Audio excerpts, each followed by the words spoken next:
We keep waiting for God to speak in the loud moments, in the breakthrough, in the crisis.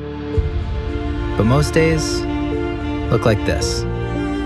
Still water. Nothing urgent, nothing dramatic. And we assume nothing sacred is happening. We keep waiting for thunder, but God keeps speaking in the quiet, in unhurried moments, in waters that barely move. He leads beside still waters. Not because nothing is happening, but because that's where we finally listen. Because God rarely shouts over our lives. He waits for them to quiet. And in the silence, direction becomes clear. Not all at once, not dramatically, but just enough to keep moving forward. He speaks softly, not because he is distant, but because he is near. And sometimes, the clearest direction comes in the quietest places.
Shalom jemaat PRJ yang dikasih Tuhan. Shalom sekali lagi. Puji nama Tuhan. Saya yakin dan percaya kita ada di tempat ini untuk kita mau memberi yang terbaik buat Tuhan. Amin. Saya mengundang kita semua bangkit berdiri. Kita mau bersatu hati menaikkan doa syafaat kita di hadapan Tuhan. Sungguh kami bersyukur Tuhan. Buat kasih sayang-Mu yang begitu luar biasa yang Kau nyatakan di dalam kehidupan kami. Kalau kami ada Tuhan sampai saat ini, itu terbukti karena anugerah-Mu yang Kau limpahkan buat setiap kami. Terima kasih Tuhan. Dan saat ini kami membawa bangsa kami Indonesia ke dalam tangan Tuhan. Kami percaya Tuhan memberkati bangsa kami dengan perlindungan yang sempurna. Pemulihan, kebangkitan Tuhan sedang kerjakan atas bangsa kami.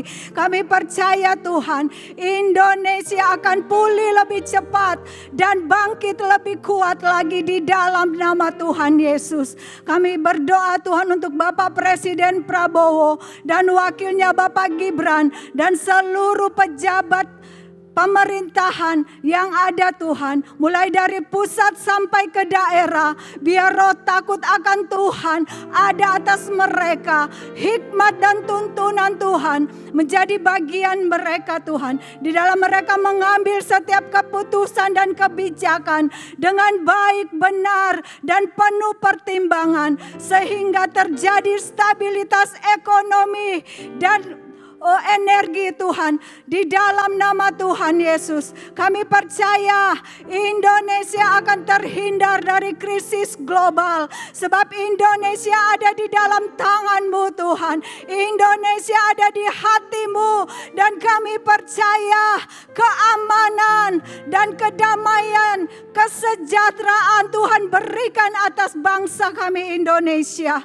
Kami berdoa Tuhan untuk Gembala Sidang Pak Niko dan Gembala CK7 Dr. Rianto yang kami kasihi. Tuhan memberkati kedua hamba-Mu di dalam pelayanan dan penggembalaannya.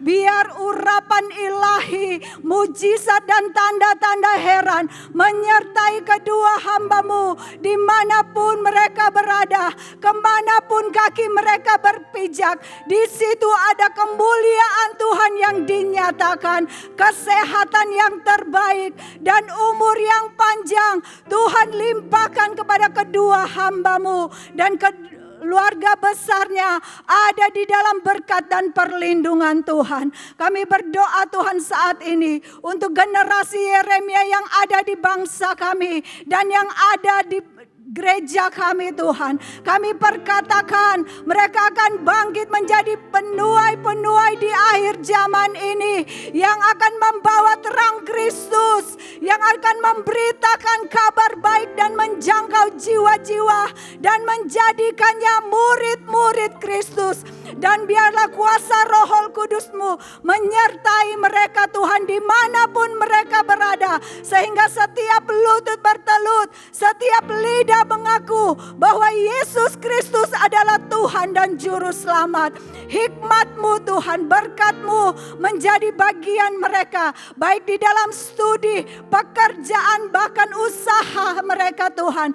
Buat berhasil dan beruntung. Di dalam nama Tuhan Yesus, semua yang percaya sama-sama katakan amin. Amin. Shalom jemaat GBPRJ. Tuhan kita luar biasa, amin. Dia mati, bangkit dan hidup bagi kita semua. Mari sorakan haleluya. Anak Allah, Yesus namanya, menyembuhkan, menyucikan, bahkan mati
umat pemenang, sama-sama kita berikan tepuk tangan buat Tuhan kita. Haleluya. Kita percaya sebab oleh darah anak domba kita dijadikan pemenang. Amin. Come on. Come on GBPR, angkat suaramu. Sekarang telah tiba keselamatan dan kuasa dan pemerintahan Allah kita, kuasanya yang diurapinya, karena telah dilemparkannya para pendakwa kita. Mari sekali lagi, lebih lagi, come on. Sekarang telah tiba keselamatan, keselamatan dan kuasa. Amin. Dan pemerintahan Allah kita, kuasanya yang diurapinya, karena telah dilemparkannya para pendakwa kita. Let's go. Oleh darah anak domba, oleh kesaksian kita, iblis dikalahkan, kuasanya dihancurkan oleh darah anak domba. Kau yang percaya sama-sama katakan yeah. Come on, lebih lagi, let's go. Sekarang telah tiba keselamatan dan kuasa dan pemerintahan Allah. Amin. Kuasanya yang diurapinya, karena telah dilemparkannya para pendakwa kita. Let's go. Oleh darah anak domba, oleh kesaksian kita. Mari katakan, iblis dikalahkan, kuasanya dihancurkan oleh darah anak domba. Sekali lagi katakan, oleh darah anak domba. Amin. Oleh kesaksian kita, iblis dikalahkan, kuasanya dihancurkan oleh darah anak domba. Mari engkau yang percaya, sama-sama kita berikan tepuk tangan yang panjang buat Tuhan kita. Serahkan haleluya.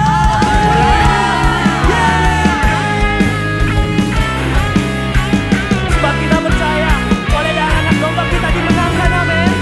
Oleh darah anak domba kita dibebaskan, amin.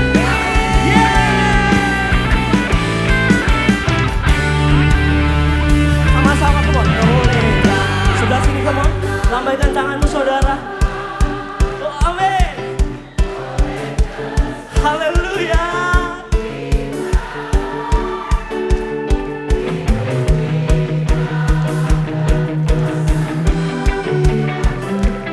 Oleh darah. Oke, sebelah sini, come on, let's go. Lebih lagi, let's go. Oleh darah. Mari lambaikan tanganmu, saudara. Haleluya. Oleh kesaksian sama-sama katakan, iblis dikalahkan, kuasanya amin. Oleh darah anak, semuanya, are you ready? Let's go. Oleh darah anak domba, oleh kesaksian kita, iblis dikalahkan, kuasanya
Terima kasih untuk cinta-Mu Tuhan Yesus.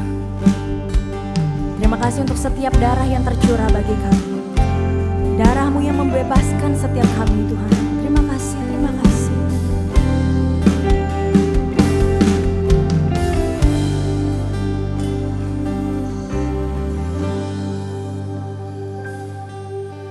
Sukacitaku penuh, ku bermazmur bagimu, karena ku tahu ku telah ditebus oleh curahan darah-Mu. Ku menari bagimu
Mari jemaat Tuhan.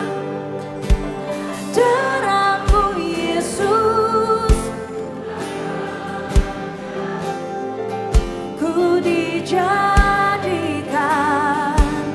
Mari angkat kedua tanganmu, nyatakan bersama-sama. Darah-Mu Yesus, Engkau yang menyucikan kami Yesus. Yes. Terima kasih Tuhan. Darah-Mu Yesus, ubahkan dagingku, ku dijadikan baru. Nyatakan darah-Mu Yesus, darah-Mu Yesus, sucikan kami.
hadirat-Mu Tuhan.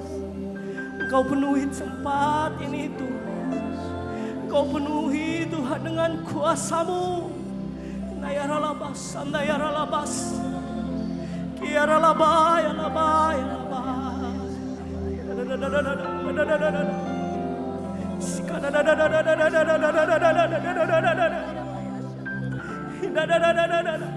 Darah-Mu Tuhan, sucikan setiap kami. Terima kasih Tuhan.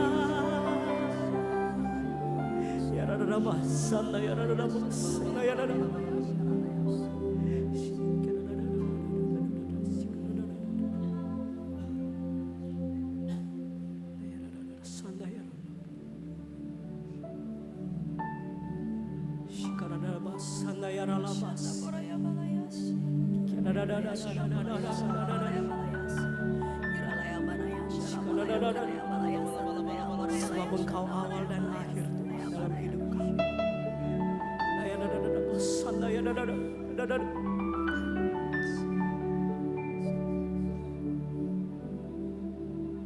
You are Alpha and Omega.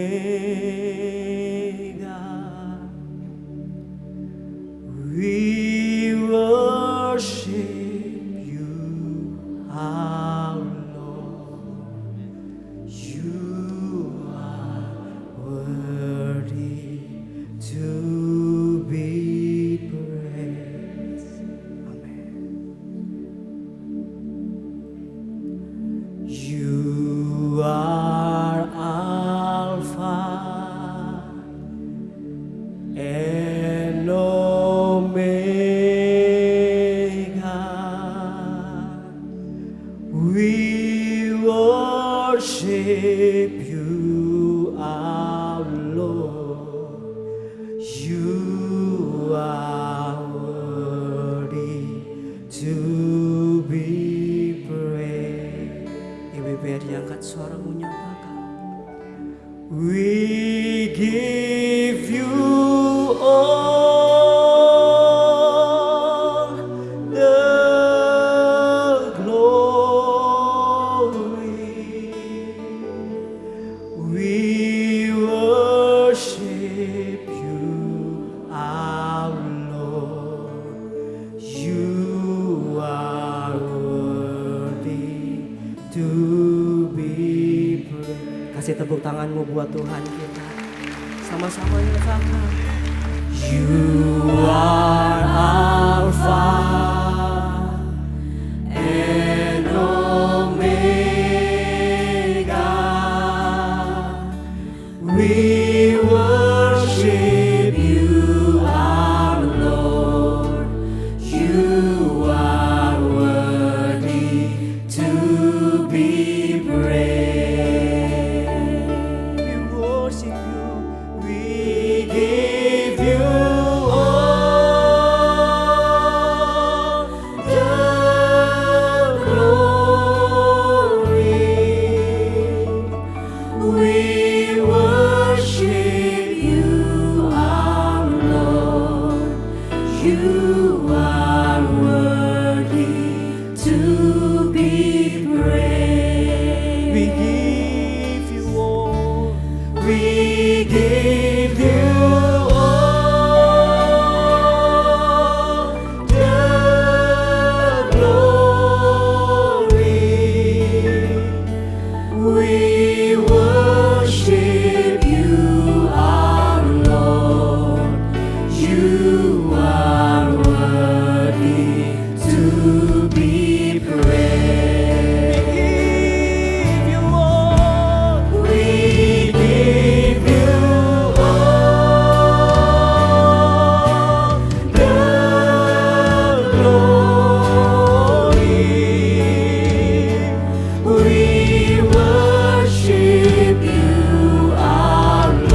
we give you all. We give you all the glory. We worship you, our Lord. You are worthy to be praised. Hallelujah. Hallelujah. Yes. Shalom Bapak Ibu, selamat hari Minggu. Dimanapun Bapak Ibu berada, pastikan kita tetap beribadah di hari Minggu. Bapak Ibu, atas seizin Tuhan tentunya saya akan melayani Bapak Ibu di ibadah live streaming hari ini di GBI PRJ Group di CK7. Hari ini tema yang akan saya bawakan adalah menjadi pelaku amanat agung. Sesuai dengan visi yang diberikan oleh Bapak Gembala Sidang kita Insinyur Niko bahwa tahun 2026 adalah tahun amanat agung. Tahun di mana saya dan Bapak Ibu kita akan sama-sama menjadi pelaku amanat agung. Oleh karenanya pembacaan firman hari ini akan terambil dari kitab Matius pasal 28 ayat 16 sampai 20. Kita akan mulai dengan ayat yang ke-16 Bapak Ibu. Judul perikopnya adalah perintah untuk memberitakan Injil. Dikatakan begini di ayat 16. Dan ke-11 murid itu berangkat ke Galilea, ke bukit yang telah ditunjukkan Yesus kepada mereka. Jadi kita harus paham satu hal Bapak Ibu. Pada saat murid-murid bertemu dengan Tuhan Yesus hendak menyampaikan suatu perkataan yang penting sebelum dia naik ke atas surga. Tuhan Yesus berkata kepada murid-muridnya, murid-murid datang temui aku. Nah, perkataan yang mau disampaikan oleh seseorang menjelang dia pergi untuk kalian terakhir, pasti perkataan yang sangat penting. Karenanya murid-murid segera menuju ke Galilea, ke bukit Galilea untuk bertemu dengan Tuhan Yesus. Dan dikatakan di ayat 17, ketika murid-murid melihat Tuhan Yesus, ketika melihat dia, mereka menyembahnya. Murid-murid langsung menyembah Tuhan Yesus. Tapi dikatakan beberapa orang dari murid-murid itu ragu-ragu. Nah Bapak Ibu, mungkin di antara Bapak Ibu ada yang ragu-ragu dalam mengawali tahun di tahun 2026. Mungkin ada sesuatu yang menjadi ganjalan atau permasalahan. Ternyata 2000 tahun yang lalu, pada saat murid-murid dipanggil oleh Tuhan Yesus untuk bertemu dengan Tuhan Yesus kalian terakhir, ada beberapa di antara mereka juga yang ragu-ragu. Nah sekarang pertanyaannya begini Bapak Ibu.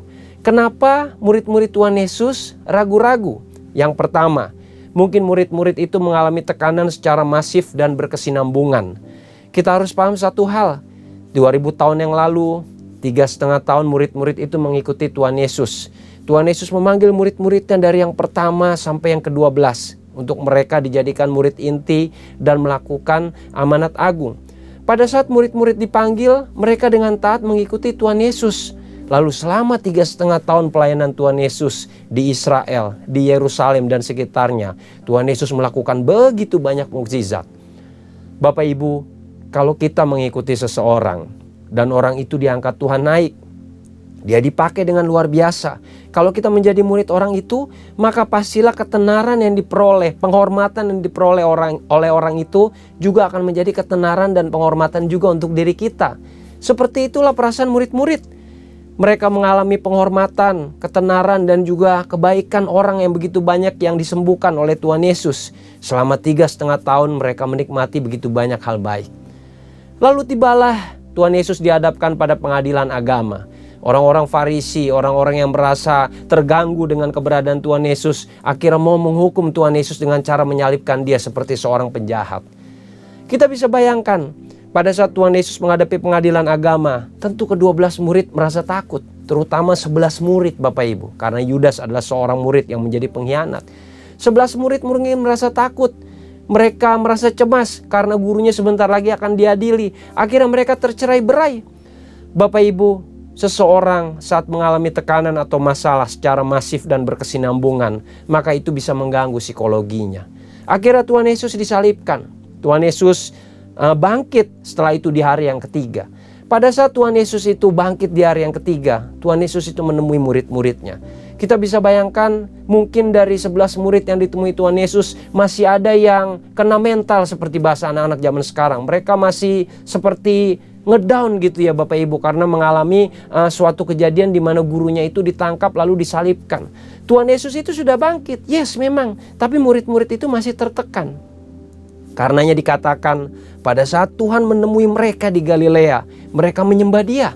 Otomatis reaksi pertama murid itu menyembah Tuhan Yesus. Tapi ada beberapa di antara murid-murid yang masih ragu-ragu. Mereka masih kena mental, mereka masih ngedown. Nah sekarang bagaimana dengan kita? Mungkin memasuki tahun 2026. Pak, saya percaya tahun ini menjadi tahun yang baik. Tapi begitu banyak beban dan permasalahan di tahun 2025 yang mungkin masih berkesinambungan di tahun 2026. Pak, saya melihat sekarang Amerika dan Israel berperang melawan Iran. Selat Hormuz ditutup. Bagaimana ke depannya dengan ekonomi, Pak? Ada begitu banyak kecemasan. Apakah kita menjadi murid yang ragu-ragu? Lalu poin yang kedua, mereka menyembah Tuhan. Murid-murid menyembah Tuhan. Tapi murid-murid yang menyembah Tuhan yang menjadi ragu-ragu, itu mungkin tidak punya keintiman dengan Tuhan. Bapak Ibu, hari-hari ini kalau kita datang beribadah di hari Minggu, kalau kita mencari Tuhan secara personal, secara pribadi, kita akan mencari dan beribadah kepada Dia. Saat kita masuk ke gereja, kita menyembah Dia. Mungkin kita menangis, mungkin kita bersuka cita, mungkin kita diberkati dengan khotbah. Tapi ada orang yang datang ke gereja hanya menjadikan gereja itu seperti checklist hijau.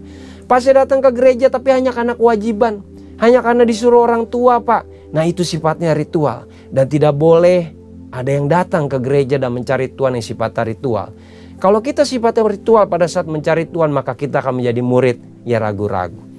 Lalu poin yang ketiga, kenapa ada murid yang ragu-ragu? Karena mereka merasa cerita Alkitab itu adalah cerita orang lain, bukan untuk saya. Kita sering mendengar kesaksian orang-orang yang mungkin disembuhkan oleh Tuhan, mungkin dijamah oleh Tuhan. Lalu kita mendengarkan kesaksian itu, kita berpikir, wah hebat sekali ya Tuhan bekerja pada diri dia. Tapi kenapa tidak bekerja pada diri saya? Nah itu adalah suatu spirit yang harus dibenarkan, yang harus diluruskan. Kalau Tuhan mampu memulihkan orang itu, Tuhan juga pasti mampu memulihkan saya dan Bapak Ibu. Nah ini adalah poin-poin kenapa kita jadi murid yang ragu-ragu. Nah sekarang pertanyaannya begini, Pak. Kalau kita menjadi murid yang ragu-ragu, saya mau jadi murid yang tidak ragu-ragu. Kuncinya gimana agar saya bisa dipulihkan dari keraguan-raguan? Kuncinya bagaimana agar murid-murid Tuhan pun tidak ragu-ragu? Kuncinya adalah menjadi taat dan percaya. Bapak Ibu, di Matius 28 ayat 18 dikatakan begini. Yesus mendekati mereka. Yesus mendekati murid-muridnya. Dan saya yakin Yesus juga mendekati murid-muridnya yang ragu-ragu. Dan setelah mendekati dia berkata begini Bapak Ibu. Kepadaku telah diberikan segala kuasa di surga dan di bumi. Tuhan itu mau berkata begini loh Bapak Ibu. Kamu jangan ragu muridku. Ini aku loh Tuhan yang telah bangkit mengalahkan maut. Dan kepadaku telah diberikan kuasa atas dua alam. Di surga dan di bumi. Nah kuncinya taat dan percaya. Orang yang taat dan percaya itu bagaimana Bapak Ibu? Yang pertama, saat Yesus mendekat kepada murid-murid, saat Yesus mendekat kepada saya dan Bapak Ibu, jangan tutup hati dan jangan tutup diri. Orang dunia pernah berkata begini Bapak Ibu, dalamnya lautan bisa diselami, palung laut mau sedalam apapun bisa kita selami, tapi dalamnya hati tidak ada yang tahu.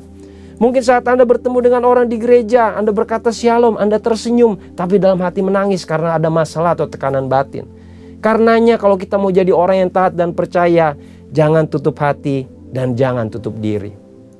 Bapak Ibu, orang yang menutup hati, dia akan sulit untuk percaya pada Tuhan. Orang yang menutup diri, dia akan sulit merasakan kebaikan Tuhan. Saya sering melihat di gereja ada orang yang suka mengajak orang lain untuk beribadah di hari Minggu. Ada juga orang yang mengajak temannya untuk ikut kul. Kita harus bersyukur kalau ada teman yang menyapa kita. Mungkin WhatsApp kita, mungkin SMS kita, atau mungkin WA call, atau mungkin telepon kita. Hey bro, sis, udah lama gak lihat kamu di gereja. Udah lama gak lihat kamu di kul. Kita harus bersyukur kalau ada orang yang mau menyapa kita dan mencari kita Bapak Ibu. Itu artinya Tuhan menaruh nama dan hati kita kepada orang itu. Kita harus tanggapi, responi dengan baik. Oke, aku mau datang ke gereja untuk ibadah. Oke, aku mau datang ke kul untuk ibadah juga di rumahmu. Kapan? Jangan tutup hati dan jangan tutup diri. Mungkin hari-hari ini Anda merasa kecewa dengan Tuhan karena masalah yang terjadi. Kalau seperti itu Anda harus cari Tuhan. Kunci untuk taat dan percaya adalah buka hati dan buka diri kita. Lalu kunci yang kedua agar kita bisa taat dan percaya adalah mendekatkan diri secara aktif pada Tuhan Yesus. Bapak Ibu, istilahnya adalah begini. Kalau kita menghadapi suatu masalah, kita tahu yang bisa menjadi jawaban doa dan menolong hidup saya dan Bapak Ibu itu hanya satu nama, namanya Tuhan Yesus. Kalau ada masalah, langsung cari Tuhan. Kalau butuh jawaban doa, langsung cari Tuhan. Kita kejar perkenanan Tuhan, kita cari Tuhan, kita mendekatkan diri secara aktif dan percaya. Kalau kita taat dan percaya, Tuhan itu tidak kurang panjang tangannya untuk menolong saya dan Bapak Ibu. Dan yang ketiga, setelah kita melakukan semuanya, kita percaya Tuhan pasti memulihkan dan memberkati. Bapak Ibu, Tuhan itu kalau memulihkan keadaan saya dan Bapak Ibu, Dia bukan hanya pulihkan, Dia pasti berkati. Saya percaya ada begitu banyak kebaikan Tuhan yang terjadi pada diri saya dan Bapak Ibu. Dan itu membuat kita teringat bahwa penolong kita dalam hidup ini satu-satunya hanyalah Tuhan. Dia bisa bekerja dengan cara yang begitu ajaib. Tapi kuncinya adalah Anda harus taat dan percaya. Dan orang yang taat dan percaya, dari ragu-ragu menjadi taat dan percaya, orang seperti itu pasti mau untuk ambil bagian melakukan amanat agung. Kita perhatikan ayat yang selanjutnya Bapak Ibu. Matius 28 ayat 19, Tuhan berkata begini kepada muridnya. Karena itu pergilah, go out, reach out. Jadikanlah semua bangsa muridku dan baptislah mereka dalam nama Bapa, Anak, dan Roh Kudus. Bapak Ibu, setelah Tuhan Yesus meyakinkan murid-muridnya yang ragu-ragu sehingga menjadi taat dan percaya, selanjutnya Dia memberikan perintah kepada 11 murid, pergilah, go out, reach out, pergilah keluar dan jadikanlah semua bangsa muridku. Caranya bagaimana? Baptislah mereka dalam nama Bapa, Anak, dan Roh Kudus. Bapak Ibu, ada satu hal yang menarik terkait dengan Matius 28 ayat 19. Kalau kita mundur sedikit ke Matius pasal 10 ayat 5, dikatakan begini. Ke-12 murid diutus oleh Yesus. Saat itu muridnya masih 12, masih ada Yudas. Dan Yesus berpesan kepada 12 murid, janganlah kamu menyimpang ke jalan bangsa lain atau masuk ke dalam kota orang Samaria. Melainkan pergilah kepada domba-domba yang hilang dari umat Israel. Di Matius pasal 10 ayat 5, saat Yesus masih awal melayani bersama dengan murid-muridnya, Tuhan Yesus itu mengequip murid-muridnya, mempersiapkan murid-muridnya. Dia berkata, kamu harus pergi ke domba-domba yang hilang di antara umat Israel. Jadi masih ke inner circle, ke lingkaran yang dalam. Belum disuruh pergi keluar, masih ke umat Israel untuk menyebarkan firman Tuhan. Tapi yang menariknya di Matius 28 ayat 19, setelah murid-murid melihat semua yang dilakukan Tuhan, Tuhan sudah mendidik, mengajar mereka menjadi murid yang baik. Dan murid yang sehat itu setelah jadi murid dan belajar pasti mau memuridkan. Di ayat 19 Tuhan berkata sekali lagi, karena itu murid-murid, kamu telah menerima semua pengajaranku. Sekarang saatnya kamu pergi. Jadikanlah semua bangsa muridku dan baptislah mereka dalam nama Bapa, Anak, dan Roh Kudus. Tuhan sudah mengatakan kepada muridnya mereka harus melakukan amanat agung. Bapak Ibu, ada satu poin penting. Karena Tuhan Yesus kita jadi diselamatkan. Di awal-awal pelayanan dari Rasul Paulus, kita akan bisa melihat Paulus itu dijamah Tuhan. Sehingga dia yang tadinya Saulus, penganiaya orang Kristen seperti itu, menjadi Paulus. Dan saat dia menjadi Paulus yang telah diubahkan oleh Tuhan, dia mengajak beberapa murid Tuhan bertemu. Saat dia mengajak beberapa murid Tuhan bertemu, bisa kita simpulkan bahwa itu adalah sidang sinode gereja yang pertama. Saat itu Rasul Paulus mengangkat satu topik. Dia berkata begini, apakah keselamatan atau pengikut Kristus hanya boleh untuk orang Israel atau boleh untuk orang di luar orang Israel? Sidang sinode gereja yang pertama itu berlangsung berhari-hari. Akhirnya lewat sidang yang alot itu diputuskan, hasil akhirnya sangat memuaskan. Kenapa? Karena dikatakan bahwa keselamatan dan mengikut Kristus boleh untuk orang di luar umat Israel. Itu adalah sidang dilakukan oleh Rasul Paulus bersama dengan murid-murid Kristus. Tapi kita harus perhatikan, jauh sebelum saat-saat sidang itu tiba, Tuhan sudah berkata, pergilah jadikan seluruh bangsa muridku. Karena Yesus, saya dan Bapak Ibu kita jadi diselamatkan. Karena Yesus, keselamatan bukan hanya menjadi eksklusif milik orang-orang Israel. Tapi saya dan Bapak Ibu kita semua yang menyaksikan live streaming ini juga bisa diselamatkan. Dan Bapak Ibu, Kalau kita sudah diselamatkan, kita sudah mau untuk mengerti apa itu pelaku amanat agung. Sekarang target market kita itu apa? Tentu target market kita adalah jiwa-jiwa. Bapak Ibu, ada 3 macam jiwa yang menjadi target market kita. Yang pertama, target market kita sebagai pelaku amanat agung adalah jiwa yang terhilang. Ini adalah orang-orang yang telah menerima Tuhan sebagai juru selamat. Mereka telah dibaptis. Mereka mungkin rutin datang ibadah setiap hari Minggu di gereja mereka, di GBI PRJ Group. Mereka mungkin rutin untuk ikut komsel. Tapi karena 1 dan 2 hal, mereka terhilang dari Bapak Ibu. Mereka terhilang dari ibadah seperti itu Bapak Ibu. Karena mungkin tekanan kehidupan. Karenanya jiwa yang terhilang ini juga menjadi suatu beban bersama bagi kita agar kita mau sama-sama mencari mereka. Yuk kita cari mereka, kita sapa mereka. Hey bro sis, biasanya hari Minggu aku lihat kamu duduk di kursi ini. Karena setiap orang biasanya di hari Minggu itu sudah punya kursi masing-masing di gereja, kursi favorit. Bro sis, sudah lama aku gak lihat kamu untuk ikut cool. Yuk datang lagi yuk kita kangen sama kamu. Nah ini adalah jiwa-jiwa yang terhilang. Jiwa yang terhilang itu penting untuk dicari dan juga digembalakan. Karena Tuhan Yesus pun berkata bahwa umat Israel itu seperti domba yang terhilang yang tidak punya gembala. Nah jiwa yang kedua yang harus kita cari juga adalah jiwa baru di dalam Tuhan Yesus. Ini adalah orang-orang yang jelas belum menerima Tuhan. Ini adalah orang-orang yang jelas belum dibaptis. Nah orang seperti ini harus kita kabarkan tentang berita keselamatan. Agar mereka menerima Tuhan sebagai juru selamat. Agar mereka dibaptis. Bapak Ibu, kalau Bapak Ibu bertanya pada saya, Pak lebih penting jiwa yang terhilang atau jiwa yang baru? Saya akan berkata 2 jiwa itu sama-sama penting. Kalau jiwa baru yang terhilang dari gereja, berarti -1. Lalu Anda menambahkan jiwa baru +1. -1 ditambah 1 sama aja 0 Bapak Ibu. Karenanya jiwa baru pun harus dijaga. Jiwa yang terhilang pun harus dicari. Sehingga 1 ditambah 1 jadi 2. Lalu ada juga jiwa yang menjaga keintiman dengan Tuhan. Ada seorang anak muda berkata sama saya, Pak, saya melihat setiap orang itu menggambarkan gereja seperti apa tergantung dengan keadaan mereka. Mungkin ada orang yang menggambarkan gereja itu seperti rumah sakit, tempat orang yang mengalami sakit mental, sakit rohani dijamah dan disembuhkan Roh Kudus. Mungkin ada orang yang menggambarkan gereja itu seperti bengkel. Mungkin seperti pengibaratannya kendaraan yang bermasalah lalu datang ke bengkel sehingga akhirnya keluar dari bengkel itu menjadi sembuh, kendaraannya jadi sembuh. Tapi saya Pak, kata anak muda itu, saya menggambarkan gereja sebagai tempat bagi saya dan keluarga untuk mencari Tuhan. Saya nggak ada masalah Pak, puji Tuhan Pak. Jadi saya hanya memaintain rohani saya dengan datang ke gereja. Nah itulah tipe-tipe macam jiwa Bapak Ibu. Ada yang terhilang, ada yang baru, ada yang memang menjaga keintiman dengan Tuhan. Kita harus ada dalam hidup itu memang ada bermacam-macam jiwa. Nah sekarang kalau kita sudah tahu ada macam-macam jiwa, bagaimana cara membawa jiwa ini agar mereka mau dibaptis dan menerima Tuhan sebagai juru selamat. Sebelum itu kita akan sama-sama buka Matius pasal 9 ayat 35 sampai 38 Bapak Ibu.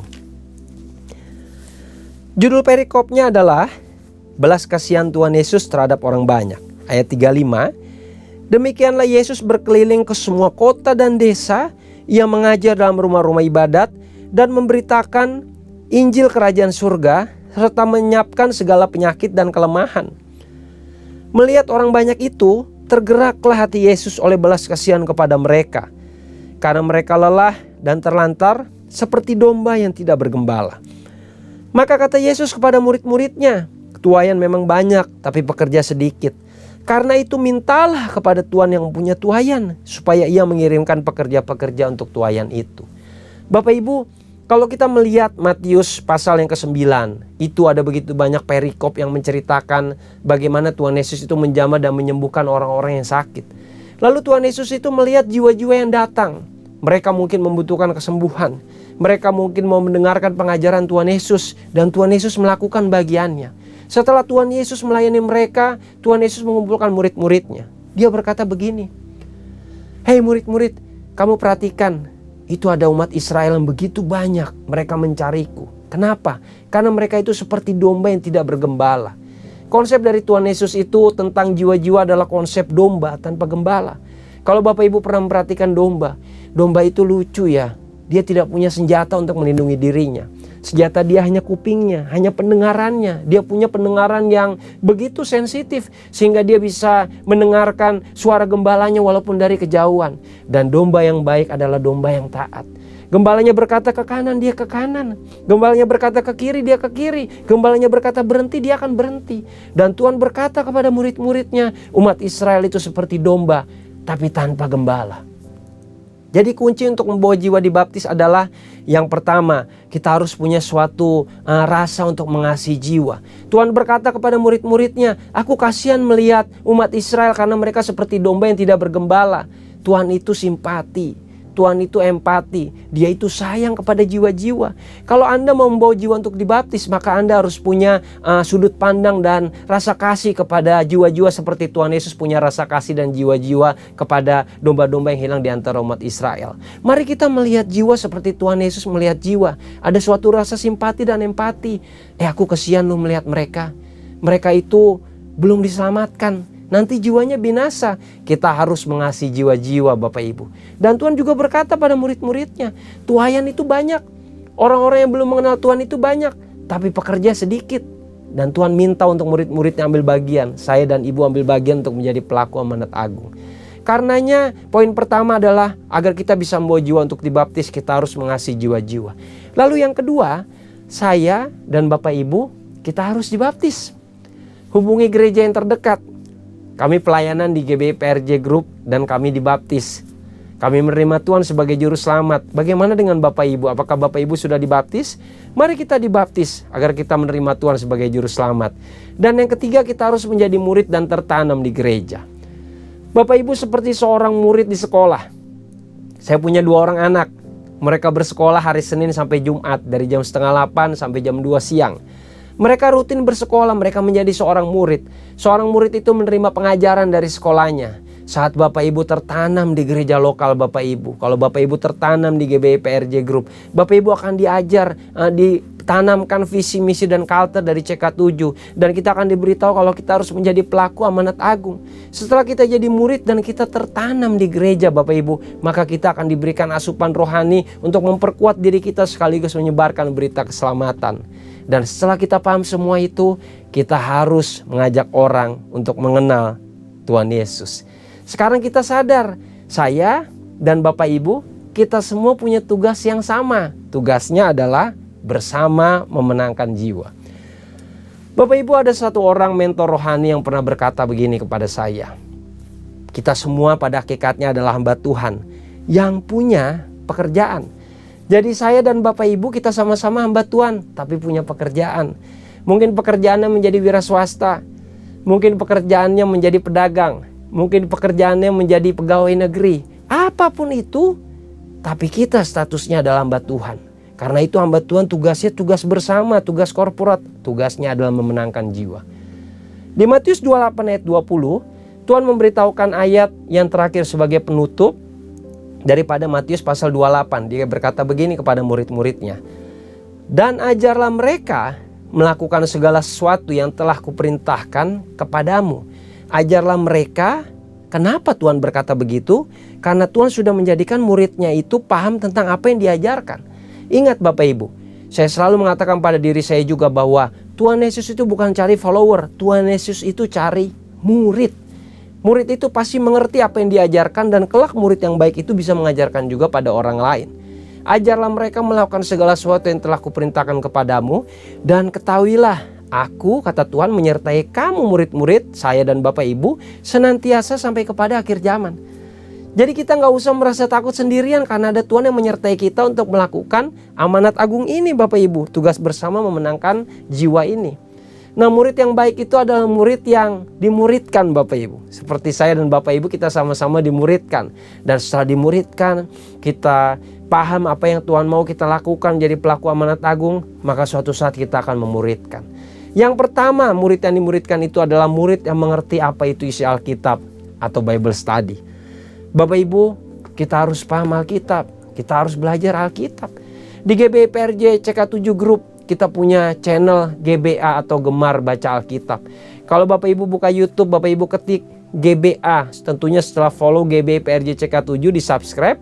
Lalu Bapak Ibu ketik GBA Kitab Kejadian pasal pertama. Nanti kurang lebih selama 20-30 menit akan ada pengulas firman yang telah memahami isi Alkitab. Dia akan mengulas tentang kitab Kejadian pasal pertama. Bapak Ibu ketik GBA kitab Matius pasal 28. Nanti akan ada pengulas firman yang membahas kitab Matius pasal 28. Jadi kita harus mengerti apa itu isi Alkitab. Kita harus ikut Bible study agar kita paham dan bisa menceritakan siapa itu Tuhan Yesus yang kita sembah. Lalu yang kedua, saya dan Bapak Ibu kita harus tertanam di komunitas atau di kul. Itu adalah contoh murid yang sehat secara rohani. Itu adalah contoh murid yang baik. Kita tertanam di kul. Saya selalu bersyukur kalau ada anak-anak Tuhan yang membukakan pintu untuk kul. Mereka digerakkan oleh Tuhan untuk membukakan pintu untuk kul, membukakan pintu rumah sehingga orang bisa datang, bisa saling bercerita, menceritakan kebaikan Tuhan, saling mendoakan, saling menguatkan, seperti itu Bapak Ibu. Ada seorang jemaat ibu-ibu di tempat kami di GB Alam Sutra CK7 yang setiap tahun dia rutin membukakan pintu untuk kul setiap minggu. Wow, amazing. Karenanya kalau kita diundang untuk ikut kul, yuk mari kita datang. Jangan segan-segan, jangan ragu-ragu. Di kul itu kita bisa sama-sama merasakan kebaikan Tuhan. Dan yang ketiga, kita harus aktif mewartakan firman dan menjadi penginjil. Bapak Ibu, mungkin Anda tinggal di komplek. Mereka adalah target untuk Anda menginjil. Tetangga di depan, belakang, kiri, kanan kita. Mungkin Anda bekerja di kantor. Ada karyawan yang belum mengenal Tuhan Yesus sebagai juru selamat. Mereka juga adalah target market untuk kita memberitakan siapa itu Tuhan yang kita sembah. Mungkin kita masih bersekolah atau mungkin di kampus. Mereka juga teman-teman Anda adalah target untuk memberitakan kebenaran firman. Ada seorang bapak yang bercerita kepada saya, "Pak, saya tinggal di sebuah komplek, Pak. Saya melihat mereka itu, tetangga saya itu adalah pensiunan. Mereka orang-orang yang baik, tapi mereka belum benar karena mereka belum mengenal Tuhan sebagai juru selamat." Si bapak ini aktif untuk mewartakan firman seperti itu Bapak Ibu. Karena dia terbeban, dia mengasihi jiwa-jiwa seperti Tuhan Yesus melihat jiwa-jiwa. Bapak Ibu, kejutan-kejutan yang diberikan oleh bapak ini sungguh baik. Setiap pagi kalau ada yang berulang tahun, jam 6 pagi dia mendatangi tetangganya. Dia bawakan kue, dia ucapkan selamat ulang tahun, setelah itu dia doakan. Dan mereka kesaksian mereka berkata seumur hidup tidak pernah ada yang baik seperti ini bagi mereka. Saya percaya kalau seseorang Bapak Ibu didoakan, walaupun dia mungkin beda agama, beda kepercayaan atau mungkin tidak punya agama, saat seseorang didoakan, dia pasti tidak menolak. Oleh karena kita harus aktif mewartakan firman dan menginjil di lingkungan Bapak Ibu. Kalau saya rumuskan apa langkah praktis dalam memenangkan jiwa, yang pertama adalah jangan cuek. Jangan cuek. Anda harus bergaul dan berempati dengan jiwa-jiwa di lingkungan sekitar. Kita lihat jiwa-jiwa, kita sayang pada jiwa-jiwa. Mungkin awalnya bisa diawali dengan jalin persahabatan. Ajak ngobrol, bercerita. Nanti perlahan-lahan kita menjalin komunikasi, tukeran nomor WA. Kita bergaul, lalu kita berempati. Seperti Tuhan Yesus sayang pada jiwa-jiwa. Lalu setelah bergaul yang kedua, kita harus menceritakan kebaikan Tuhan Yesus dalam hidup kita.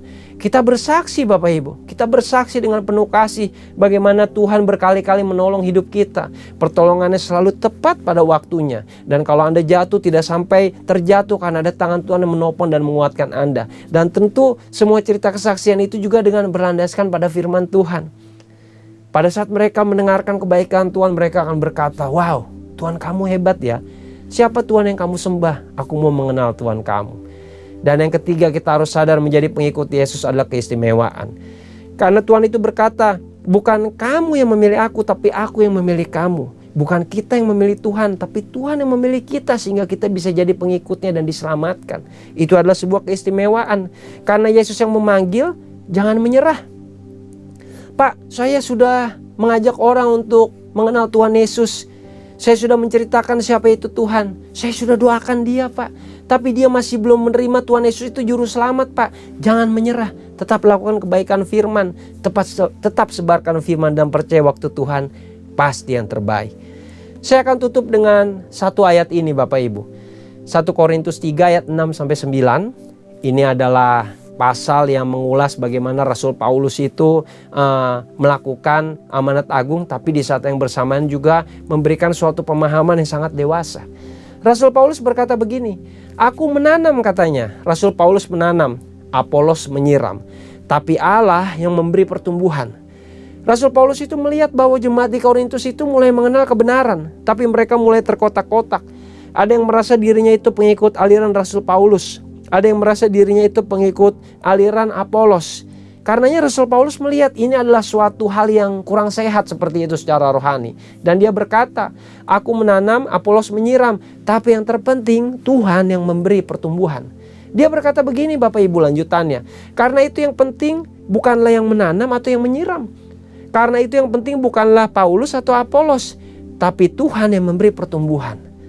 Kita perhatikan yang menarik penekanannya di sini. Baik yang menanam maupun yang menyiram itu sama. Dan masing-masing akan menerima upahnya sesuai dengan pekerjaannya sendiri.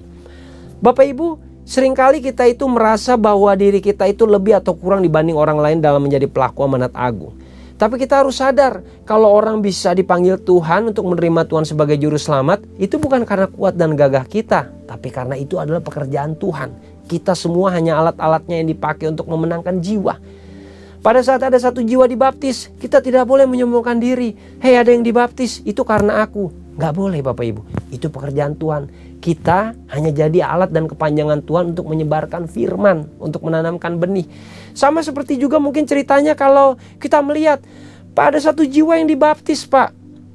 Saya sudah bertahun-tahun menginjili dia Pak, menceritakan kebaikan Tuhan, memberitakan firman Tuhan, mengajak dia ke gereja. Tapi dia selalu menolak saya. Lalu tiba-tiba Pak ada satu hamba Tuhan datang, menginjil dia hanya 1-2 hari, tiba-tiba dia dibaptis. Saya sedih Pak, karena seolah-olah seperti jiwanya diambil begitu Pak. Padahal saya yang bekerja tapi orang lain yang menuai. Nah gak boleh Bapak Ibu.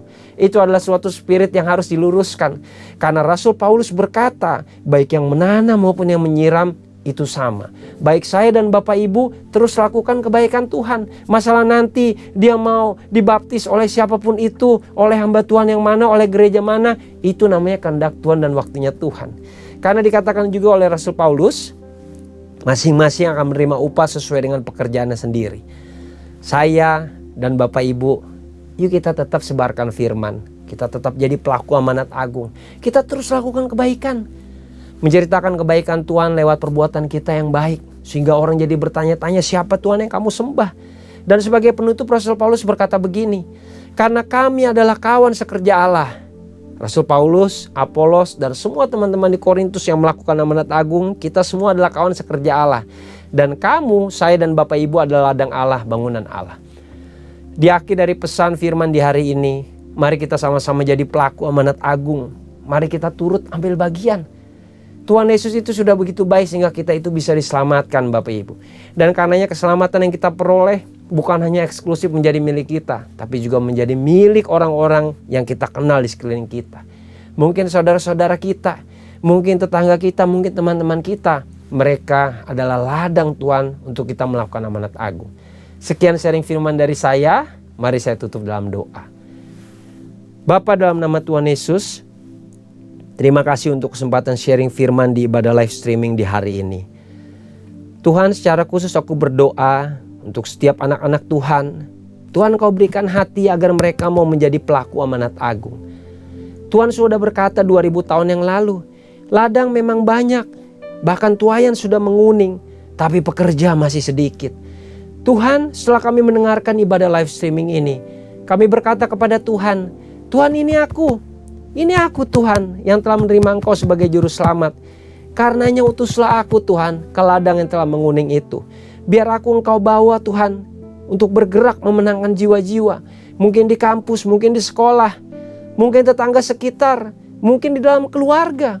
Karena Tuhan berkata ada Yerusalem, ada Yudea, ada Samaria, bahkan sampai ke ujung bumi. Kemana Tuhan mau utus aku? Utuslah aku Tuhan. Biar kami menceritakan sama-sama siapa itu Tuhan Yesus. Bagaimana Tuhan Yesus itu baik.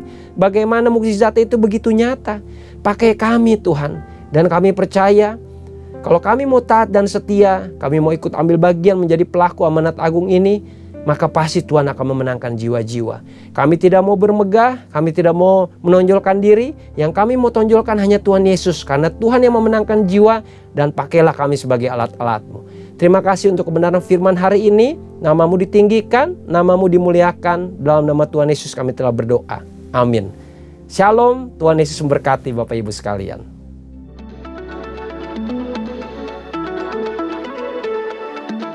Shalom. Gembala dan seluruh pengerja CK7 serta jemaat Tuhan mengucapkan terima kasih kepada PDP Hartono yang telah memberkati kita semua melalui penyampaian pesan firman Tuhan pada hari ini. Tuhan Yesus memberkati Bapak dan keluarga berlimpah-limpah. Amin. Berikut kami sampaikan beberapa pengumuman. Ibadah Raya via live streaming hari Minggu 26 April 2026 pukul 7, 9, 11.30, 14 dan 16.30 waktu Indonesia Barat akan dilayani oleh PDM Willy Santoso. Ibadah Raya hari Minggu 26 April 2026 diadakan di GBPRJ pukul 7, 9 dan 11.30 waktu Indonesia Barat dilayani oleh Pendeta Henry Salaparang. Pukul 16.30 waktu Indonesia Barat dilayani oleh Evangelis Indri Padede. PRJ Mandarin Service pukul 9 waktu Indonesia Barat dilayani oleh Pendeta Robertus Purwadi SSPD. GB Intercon pukul 7 waktu Indonesia Barat dilayani oleh PDP Rudiko. Pukul 9 dan 11 waktu Indonesia Barat dilayani oleh PDM Willy Santoso. Pukul 16 dan 18 waktu Indonesia Barat dilayani oleh Pendeta Henry Salakparang. GB St. Moritz pukul 9 dan 11 waktu Indonesia Barat dilayani oleh Evangelis Lili Sulistyo. Pukul 13 dan 15 waktu Indonesia Barat dilayani oleh PDP Rita Arifin. Pukul 17 dan 19 waktu Indonesia Barat dilayani oleh PDP Tirsa Yulana Wibowo. PRJ Pluit pukul 9 dan 11 waktu Indonesia Barat dilayani oleh Evangelis Indri Padede. Pukul 16.30 waktu Indonesia Barat dilayani oleh Pastor J. Simko Putra. GBHCR pukul 8 dan 10 waktu Indonesia Barat dilayani oleh PDP Hartono. GB Alam Sutra Mall pukul 7 dan 9 waktu Indonesia Barat dilayani oleh Evangelis Selviawati. Pukul 11 dan 13 waktu Indonesia Barat dilayani oleh PDP Charles Jeremia. Pukul 15 dan 17 waktu Indonesia Barat dilayani oleh Frans Anugrah Lase. Ibadah Raya di atas disertai dengan ibadah pemudaan anak. Ibadah tayang ulang autoriran yang dilakukan secara onsite untuk ibadah Mana Service dan 2PM yang profesional and couple service dapat diikuti melalui YouTube channel GBPRJ CK7. Untuk persembahan umum atau kolekte, perpuluhan jemaat, ucapan syukur dan lain-lain dapat dilakukan melalui e-banking, mobile banking, ATM, maupun online di website rekening persembahan CK7, BCA Camen Tamrin, dengan nomor account 20633382222 atas nama GBPRJ. There's a generation that looks alive, but deep down still feels empty inside, searching endlessly, but never really find anything real. So they try to fill the void with everything, except the one thing that truly matters. A moment where they choose to go deeper and fully experience God. And that's where it begins, where purpose is found. And this isn't just a camp. You don't always find what you're looking for until you're willing to dive all the way in.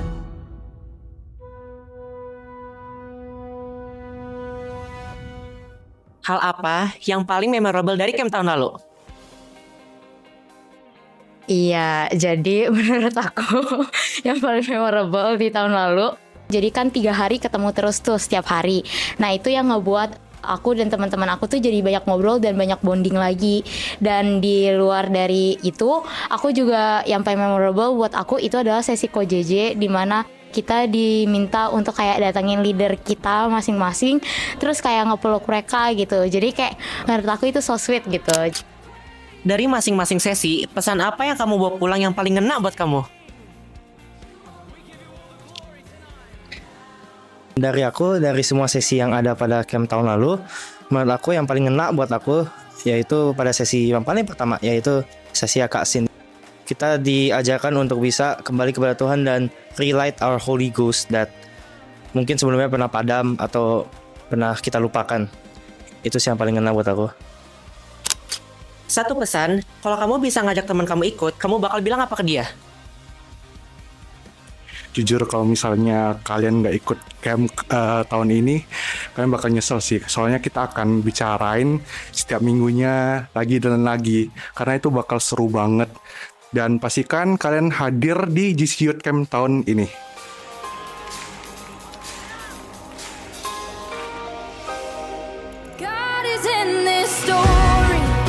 Halo, nama saya Evelyn, saya berumur 10 tahun. Saya akan berceritakan tentang pengalaman saya di Kids Camp.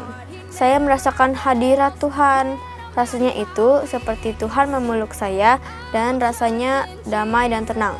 Dan sekarang saya menjadi tidak takut karena saya mengerti jika Tuhan itu selalu ada di samping saya dan selalu menjaga saya.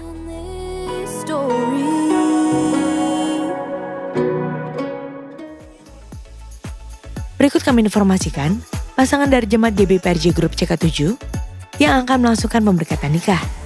Apabila dari Bapak Ibu ada yang keberatan atas informasi tersebut, harap dapat segera menghubungi PDP Gersa Thalia di nomor WA 0856 8505 054. Untuk info lengkap seluruh kegiatan GBPRJ CK7, maka Bapak Ibu dapat follow sosial media GBPRJ baik di Instagram, TikTok maupun Facebook. Sekian pengumuman pada hari ini. Terima kasih atas perhatian Bapak Ibu sekalian. Tuhan Yesus memberkati. Terimalah berkat yang berlimpah-limpah dari Allah Bapa, kasih karunia di dalam anaknya yang tunggal, Yesus Kristus, persekutuan yang manis dengan Roh Kudus menyertai kita mulai saat ini, sampai Tuhan Yesus datang untuk kedua kalinya, menjemput kita di awan-awan yang permai, bahkan untuk selama-lamanya. Semua yang percaya katakan amin.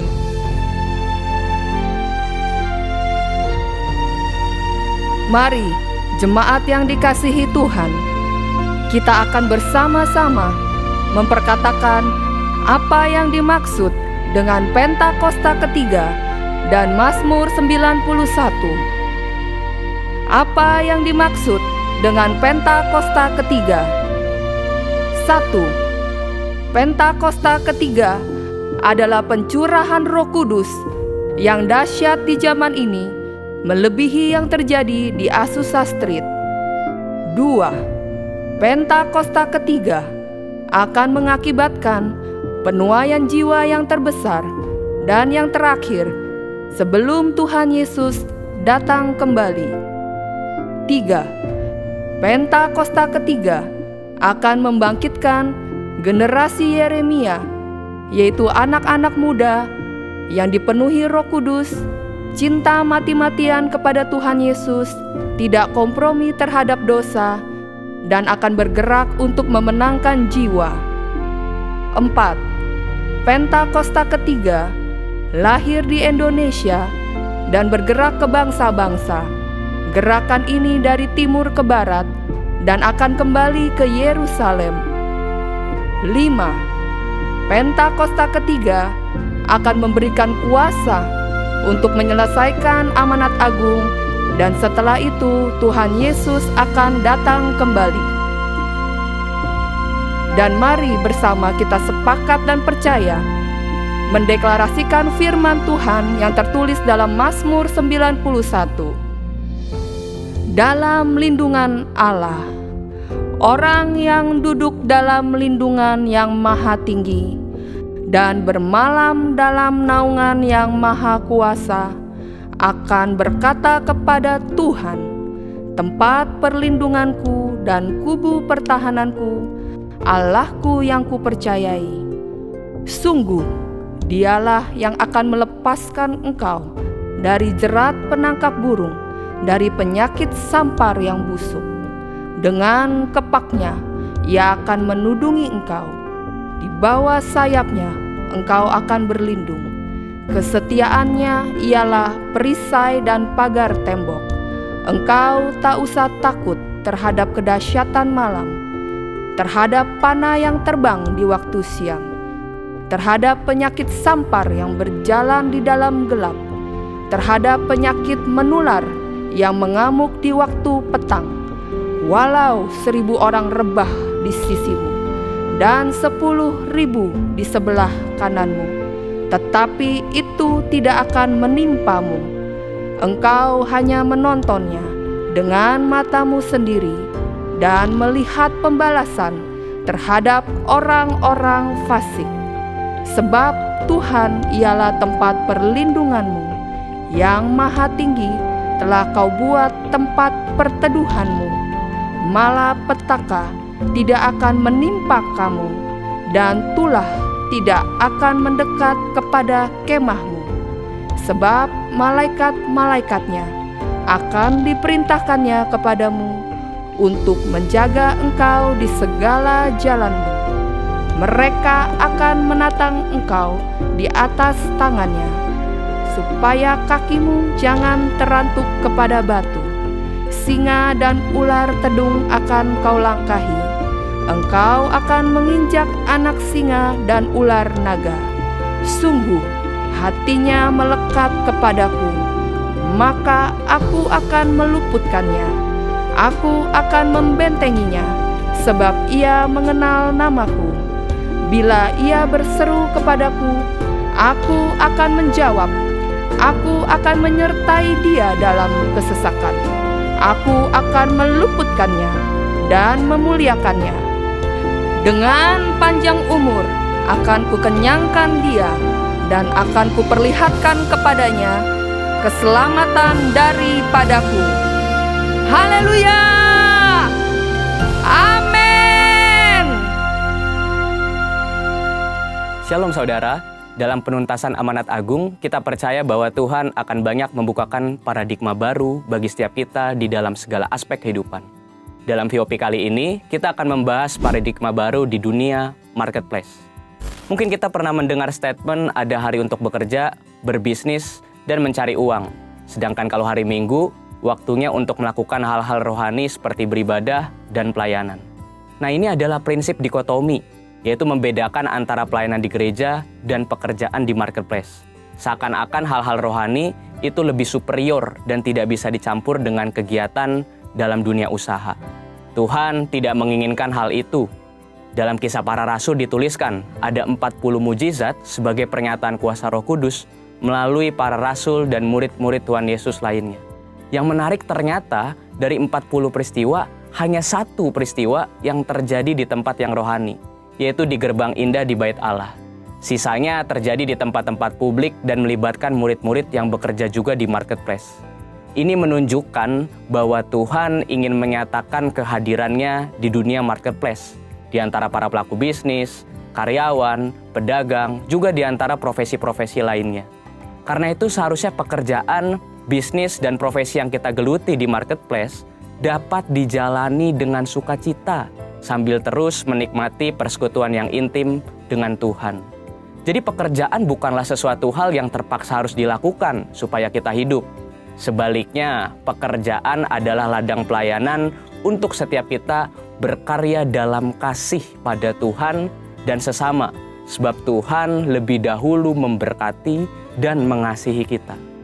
Biasanya, setiap kita melakukan pekerjaan atau berbisnis adalah untuk memenuhi kebutuhan kita. Namun, oleh karena kehadiran kita sudah dipenuhi Roh Kudus, dunia usaha seperti kantor-kantor, pabrik, pasar, dan tempat lainnya pun dapat dipenuhi oleh hadirat Tuhan.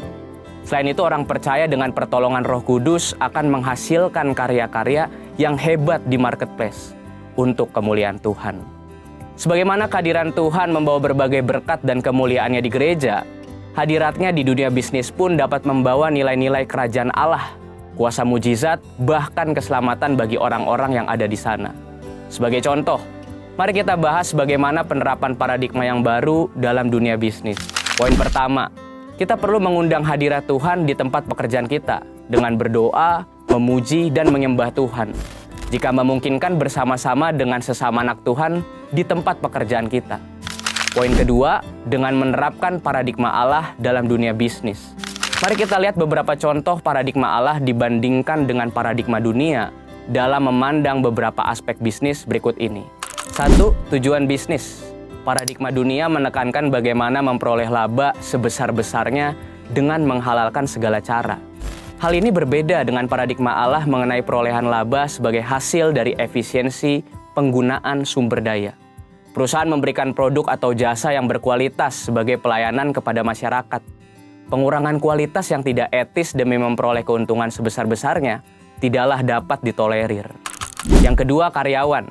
Dunia menganggap karyawan sebagai modal manusia yang tidak berbeda dengan mesin atau modal yang dipaksa untuk memberikan hasil secara konsisten.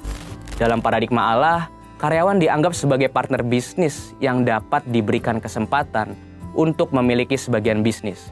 Misalnya melalui program kepemilikan saham untuk karyawan. Yang ketiga, pajak. Dunia tidak asing dengan cara-cara penghematan pajak sekalipun melanggar ketentuan perpajakan atau menyembunyikan fakta yang sesungguhnya. Dalam paradigma Allah, penghematan pajak tidaklah salah selama memanfaatkan fasilitas yang disediakan oleh pemerintah. Nah, seringkali pertanyaan yang muncul setelah mengetahui paradigma Allah dalam berbisnis adalah, bagaimana mungkin saya mendapatkan untung jika melakukan hal-hal seperti itu? Dalam buku Business Ethics in Biblical Perspective karangan Michael E. Keverky, ditunjukkan hasil penelitian yang dilakukan terhadap 207 perusahaan selama 11 tahun. Hasilnya, 20 perusahaan yang menduduki ranking teratas adalah perusahaan-perusahaan yang menekankan pentingnya nilai integritas. Sebagai kesimpulan, di era Pentakosta ketiga ini, di mana Roh Kudus dicurahkan kepada semua orang, maka setiap kita yang berusaha dan bekerja di marketplace perlu meminta pengurapan Roh Kudus dalam pekerjaan kita dan menerapkan paradigma Allah. Pengurapan ini menjadikan kita excellent dan unggul dalam bidang usaha serta pekerjaan kita, sehingga kita dapat menjadi saksi di marketplace dan ikut ambil bagian dalam amanat agung. Saudara, untuk penjelasan lebih lengkapnya dari tim teologi kami, silakan buka link yang ada di atas atau scan QR Code yang tersedia. Tuhan Yesus memberkati.